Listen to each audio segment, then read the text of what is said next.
તો સુપ્રભાત દાદા. તો સુપ્રભાત. આજના આપણા અનુબંધના પોડકાસ્ટમાં આપનું હાર્દિક સ્વાગત કરું છું. તો સૌપ્રથમ તો તમે એ જણાવો કે તમારું બાળપણ કેવું હતું અને શિક્ષણ કયા પ્રકારનું હતું? હા, મારું બાળપણ અત્યારે વિચારું ત્યારે મને એમ લાગે કે હું બહુ નસીબદાર છું. કારણ કે 1938માં નાના દાદા ગ્રામ દક્ષિણામૂર્તિ આંબલા ખાતે આવ્યા અને દેશની પ્રથમ લોકશાળા સ્થાપી. અને એના 1 વર્ષ પછી જ મારા પિતા મનુભાઈ દવે એ ત્યાં એમની સાથે જોડાયા. એટલે 1939થી આંબલા સંસ્થામાં મારા પિતાશ્રી હતા. તો આજે મને એ યાદ કરું ત્યારે એટલો રોમાંચ થાય છે કે નાના દાદા, મનુ દાદા, મૂળશંકર દાદા, બુચ દાદા, આવા આપણા પ્રખર ઋષિવર્ય દાદાઓ એ સમયે મને રમાડતા. અને એ સમયે એવું હતું કે કોઈ ગેસ્ટ હાઉસ હોય કે બીજી કોઈ ઓફિસો ને એવી સવલતો નહોતી. એટલે સંસ્થામાં કોઈ પણ મહેમાનો આવે તો એનો ઉતારો અમારે ત્યાં રહેતો. તો મારી બા ને રસોઈ કરવાની આવતી. તો એમ કહેતા, મારી બાનું નામ પુષ્પાબેન, તો એમ કે પુષ્પા લાવ અમે અરુણને તેડીને જરા રમાડી લઈએ અને તું રોટલા ઘડી કાઢ. તો આ રીતે આ દાદાઓના ખોળામાં મારે ઉછરવાનું થયું. અને આંબલાની પ્રાથમિક શાળામાં મારું શિક્ષણ થયું. લોકશાળામાં પણ હું પછી આંબલા ભણ્યો. અને એ સંપૂર્ણ ઉત્તર બુનિયાદી નઈ તાલીમનો બહુ જ અસરકારક પ્રયોગ હતો કે જ્યાં અમે મેટ્રિક સુધી એક પણ પરીક્ષા નથી આપી અને કોઈ વર્ગ નહોતો. સ્કૂલમાં બેલ જ નહોતો, એટલે કંઈ પડવા જેવું હતું જ નહીં. અને આ ઇતિહાસનો વર્ગ, આ ભૂગોળનો વર્ગ, આ વિજ્ઞાનનો વર્ગ એવું નહીં. સવારથી ઉઠીને પ્રવૃત્તિઓ. આજે ફિનલેન્ડમાં જે એજ્યુકેશન થ્રુ એક્ટિવિટીઝ વાળી વાત અને વિષયના વાડાઓ કાપી નાખીને છોડી દઈને ભણાવવાની વાત છે એ ત્યાં હતી. તો એ રીતે મારું પ્રાથમિક શિક્ષણ એ બહુમૂલ્ય ત્યાં રહ્યું. દાદા, હવે આગળ વધતા હું તમને એ પૂછવા માંગુ છું કે લોકભારતીનું તમારા જોડાણ ક્યારે થયું અને કેવી રીતે થયું હતું? હા, એટલે મેં કહ્યું ને કે મારા પિતાશ્રી 1939થી નાના દાદા જોડે હતા. 1953માં લોકભારતીની શરૂઆત થઈ. અને એક બહુ જ આમ રસપ્રદ વાત છે અને સમજવા જેવી પણ છે સંસ્થા ઘડતરના સંદર્ભમાં, કે જ્યારે આંબલા શરૂ થયું પછી મણાર આપણી સંસ્થા અલંગ પાસે શરૂ થઈ અને 53માં લોકભારતી શરૂ થયું. એ ત્રણેય સંસ્થાઓના સ્થાપના કાળમાં ગામ સાથેનો આપણો સંબંધ એ બહુ સારો નહોતો. શરૂઆતમાં ગામ લોકોને એવું લાગતું હતું કે આ બધા અહીંયા ક્યાં આવ્યા અને આપણું અહીંયા એ શું કરશે ને વગેરે. એટલે ગામ સાથેના સંબંધો એ સ્થિર કરવા માટે અને ગામ સાથેનો રેપો ઊભો કરવા માટે મારા બાપુજીને નાના દાદાએ ગામમાં રહેવાનું સોંપ્યું હતું. એટલે આંબલામાં પણ 5 વર્ષ આંબલા ગામમાં રહ્યા, સંસ્થામાં નહીં. એવી રીતે લોકભારતીની શરૂઆત થઈ તો બીજા બધા કાર્યકરો અહીંયા રહેતા હતા, પણ અમે સણોસરા ગામમાં રહેતા હતા. તો એ રીતે લોકભારતીની સાથેનો એક સંબંધ શરૂ થયો. પણ ત્યારે કેવું હતું કે આંબલા, મણાર અને લોકભારતી એ ત્રણેય જગ્યાએ જ્યાં જે કાર્યકર્તાઓની જરૂર હોય એને ત્યાં મૂકી દેવાતા હતા. એટલે અમે 3 વખત આંબલા, મણાર અને લોકભારતી વચ્ચે ફર્યા. પણ 1961માં એ નાના દાદાનું અવસાન થયું. એ પછી મનુ દાદાએ ખાસ આગ્રહ કર્યો અને મારા પિતાશ્રીને અહીંયા રહેવાનું ખાસ સોંપ્યું. એટલે 61થી પછી સળંગ એ એમનું લોકભારતીમાં રહેવાનું થયું. હું ભણ્યો 12, આંબલા લોકશાળા કરી, પણ પછી હું 12 ભણ્યો, પણ રહેવાનું તો લોકભારતીમાં જ થયું. એટલે આમ લોકભારતીની સ્થાપનાથી અહીંયા છીએ એમ કહી શકાય. લોકભારતી સાથે તમે જોડાયા એના પછી તમારા જીવનમાં શું મોટો ફેરફાર આવ્યો છે? હા, વાસ્તવિકતા એવી છે કે મારે વિજ્ઞાનના ક્ષેત્રમાં ને ખાસ કરીને આયુર્વેદના વિજ્ઞાનના ક્ષેત્રમાં રિસર્ચ કરવાનું હતું. એટલે મેં મારો માસ્ટર ડિગ્રીમાં વિષય એ સિન્થેટિક ડ્રગ રાખેલું, અને ખાસ કરીને મારે એ જોવું હતું કે આયુર્વેદની જે દવાઓ છે એ આપણને અસર કરે છે અને પરિણામ આપે છે, પણ આ પરિણામ આપવા પાછળનું કારણ શું છે, એમાં કયા એવા તત્વો છે કે જે આ રોગને મટાડે છે. તો એ કામ હજુ પણ પૂરું નથી થયું. એટલે કેવું થાય છે કે આયુર્વેદની દવા લોકો લે છે, પણ એના કન્ટેન્ટ સંદર્ભે અને એના એક્શન સંદર્ભે હજુ એટલું કામ નથી થયું. તો મારે ત્યારે એ વિષયમાં જવું એમ મારા આયુર્વેદ બૃહસ્પતિ એ જમાનામાં થયેલા દાદા, બાલુ દાદા, એ બધાનો આગ્રહ હતો. એટલે હું એ દિશામાં આગળ વધતો હતો. પણ 1972માં એ મેં માસ્ટર ડિગ્રી પૂરી કરી ત્યારે મનુદાદાનો ફરી પાછો ખૂબ આગ્રહ રહ્યો કે અહીંયા આપણે યુનિવર્સિટી સાથે જોડાઈ રહ્યા છીએ અને માસ્ટર ડિગ્રી વાળા સાયન્સના કોઈ અહીંયા આવતા નથી, ટકતા નથી, એટલે તારી જરૂર છે ને તું બહાર ન જા. અમે અહીંયા કુટુંબમાં એવી રીતે રહેલા, એટલે મનુદાદા એ અમારા કુટુંબના વડીલ કહેવાતા, અને અમારે માટે મનુદાદાનો શબ્દ એ આદેશ હતો, આજ્ઞા હતી, આશીર્વાદ હતો એમ પણ કહું.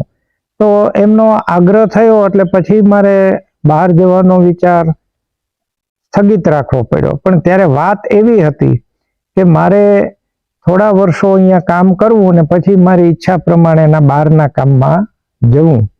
પણ અહીંયા હું જન્મ્યો, ઉછર્યો, મોટો થયો એ એક વાત હતી, પણ જ્યારે હું લોકભારતીમાં સક્રિય રીતે જવાબદારીઓમાં આવતો ગયો ત્યારે મને અંદરથી એમ થતું ગયું કે આ લોકભારતીનું શિક્ષણ અને જેને આપણે લોકભારતીત્વ કહીએ એ કંઈક અનોખી ચીજ છે. એટલે આમ શું કહું કે લોકભારતીત્વના પ્રેમમાં હું પડી ગયો. અને પછી મને પણ અંદરથી એમ થતું ગયું કે આ બહારનું જગત જે છે, બહારનું જે શિક્ષણ છે, બહારનું જે કામ છે, એના કરતા લોકભારતી કંઈક અનોખી છે. બીજું, સદભાગ્યે મારે એટલા બધા દેશોમાં બહાર જવાનું થયું જુદા જુદા હેતુસર. તો એ વિવિધ દેશોના પ્રવાસમાંથી પણ મને લાગ્યું કે ભલે દુનિયા રખડીએ અને જોઈએ, પણ આપણામાં જે મનુષ્યત્વ રહેલું છે, આપણને એક માણસ તરીકે જે કંઈ જરૂર છે, જીવનનો આનંદ, પ્રસન્નતા, એ આપી શકે એવી કેળવણી કોઈ હોય તો એ લોકભારતીના ધ્યાન મંત્રમાં સમાયેલી છે. આવી અસર મને થઈ અને મને પાકી ખાતરી થઈ ગઈ કે લોકભારતીનો ધ્યાન મંત્ર, લોકભારતીનો વિચાર, લોકભારતીની કેળવણી એ જ શ્રેષ્ઠ છે. અને પછી હું એમાં ઓળઘોળ થઈ ગયો. તો દાદા, હવે તમને ને મને બંનેને ખ્યાલ છે કે અત્યારે ટેકનોલોજીનો યુગ ચાલુ છે. તો હવે ટેકનોલોજી અને આધુનિક શિક્ષણને આપણી લોકભારતી કઈ રીતના સ્વીકાર કરે છે? હા, આપણે એવું માનીએ છીએ કે ભાઈ આધુનિકતા અપનાવવી જ જોઈએ, પણ આધુનિકતાનો, ટેકનોલોજીનો, અંગ્રેજીનો એકેયનો વિરોધ નથી લોકભારતીમાં. સવાલ એના વપરાશના વિવેકનો છે કે ક્યાં કેટલી જરૂર છે એ તમે વાપરો.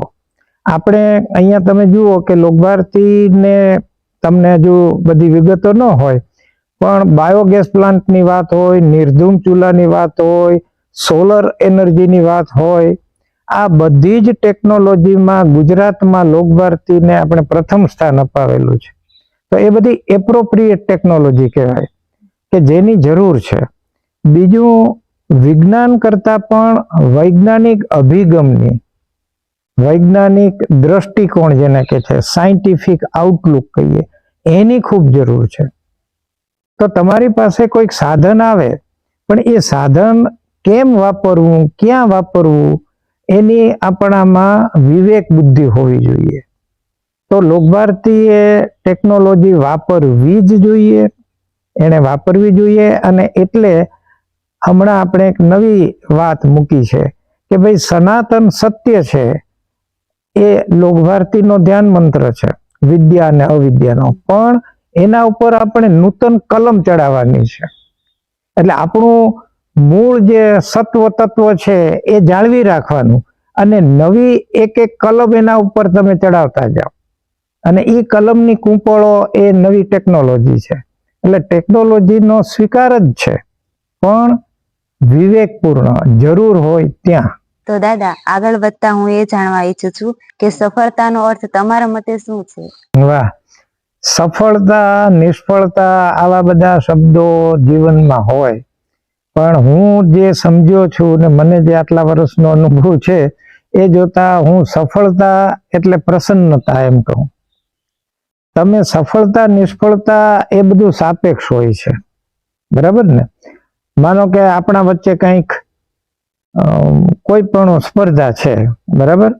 તો તમે એવું ઈચ્છતા હો કે ભાઈ હું સફળ ન થાઉં, અને હું સફળ ન થાઉં તો તમારા માટે સફળતા છે કે હું ન થયો, અને હું નિષ્ફળ ગયો એટલે મારા માટે નિષ્ફળતા છે. તો કોની સફળતા કોની નિષ્ફળતા આ તો બધું સાપેક્ષ રહેવાનું છે. પણ મૂળ વસ્તુ એ છે કે તમે જે કંઈ કામ કરો છો, જે કંઈ આપણે આગળ વધીએ છીએ, એ બધામાં આનંદ આવવો જોઈએ. બીજું હું ખાસ વારંવાર કહેતો હોઉં છું કે આપણું અંતિમ લક્ષ્ય એ મોજ છે, મોજ કરવી, પ્રસન્ન રહેવું. તો જ્યાં આપણને મોજ પડે જ્યારે, અને જ્યાં પ્રસન્નતા મળે, એ આપણી સફળતા છે. પણ એમાં હું કાયમ એક શરત મૂકું છું કે આપણી મોજ કે આપણી પ્રસન્નતા એ કોઈના ભોગે ન હોવી જોઈએ. હું મોજ કરતો હોઉં પણ તમારા ભોગે કરતો હોઉં તો એ ખોટું છે. હું મોજ કરતો હોઉં પણ પર્યાવરણને નુકસાન કરતો હોઉં તો ખોટું છે. હું મારું સંગીત વગાડતો હોઉં પણ તમને વાંચવામાં એ ડિસ્ટર્બન્સ ઊભું થતું હોય તો એ ખોટું છે. એટલે મોજ અને પ્રસન્નતા એ સફળતા છે, પણ કોઈના ભોગે કરેલી મોજ નહીં. તો દાદા, તમારા મતે શિક્ષણની સૌથી મોટી ખામી શું છે જે લોકભારતી પૂરી પાડે છે? વાહ, શિક્ષણની સૌથી મોટી ખામી હોય તો એ મૂલ્યાંકન પદ્ધતિ છે. અત્યારે સમગ્ર દેશમાં, ઘણા બધા બીજા દેશોમાં પણ જે મૂલ્યાંકન પદ્ધતિ છે એ સંપૂર્ણ અવૈજ્ઞાનિક છે.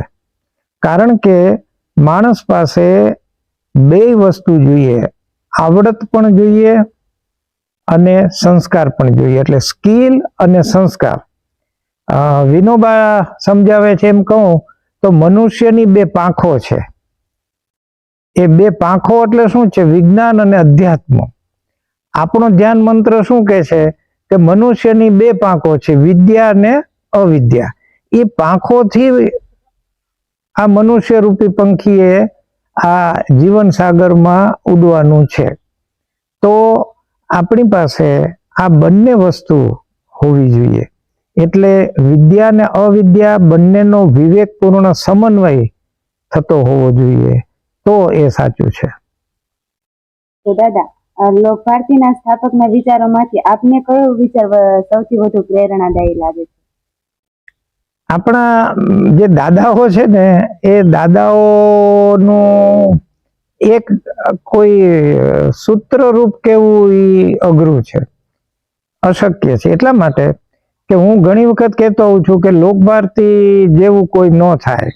તો ઘણાને એમ થાય કે આને અભિમાન છે, પણ હું હસવામાં પછી સમજાવું કે એટલા માટે ન થાય કે લોકભારતી એક એવી નિયતિથી જન્મી કે એવા એક સારા ચોઘડીએ જન્મી કે અહીંયા દાદાઓની ફોજ ભેગી થઈ.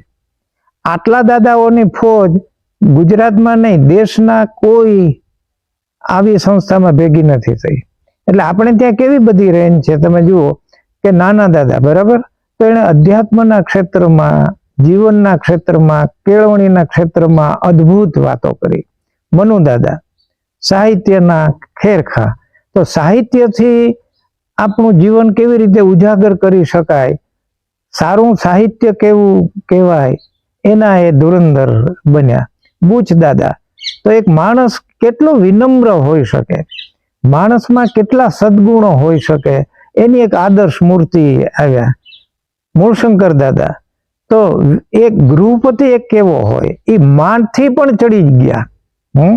જેણે જેણે એનો અનુભવ કર્યો ને બધાએ કહ્યું છે કે સવાઈ માં, એટલે માનું જે વાત્સલ્ય હોય એના કરતા પણ મૂળશંકર દાદાનું વાત્સલ્ય વિદ્યાર્થીઓ માટે ચડી ગયું હતું. અહીંયા આપણે ત્યાં ઇસ્માઇલ દાદા હતા, તો ઇસ્માઇલ દાદા એટલે નર્સરીના ખેરખા, અને એણે વનસ્પતિઓ સાથે વાતો કરતા. એનું અધ્યાત્મ એવું હતું, બોલો, એ વનસ્પતિ સાથે વાતો કરતા.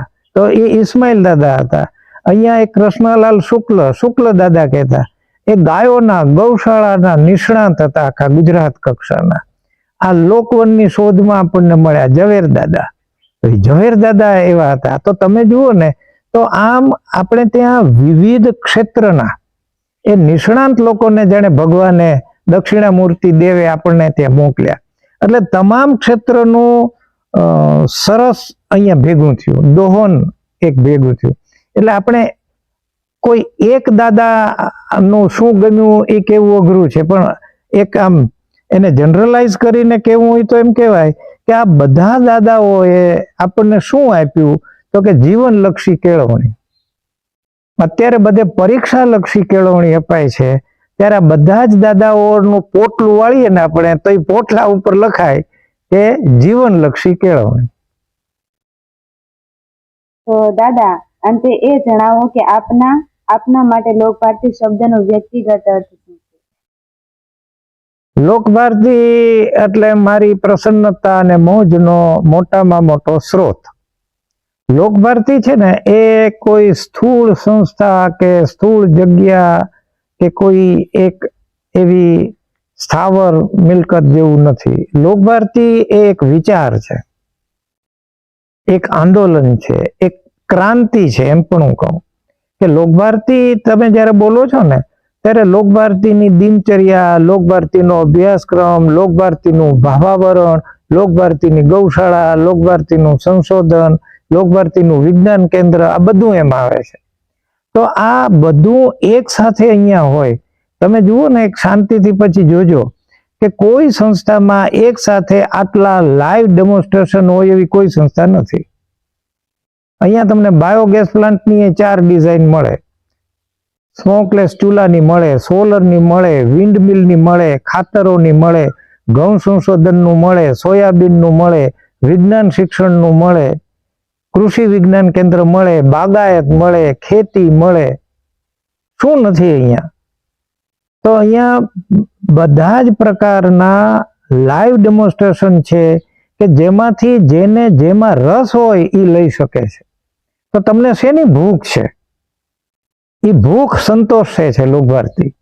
તો આવું લાઈવ ડેમોન્સ્ટ્રેશન બીજી કોઈ સંસ્થામાં આટલા પ્રમાણમાં નથી, અને આપણે એને ટકાવ્યું છે.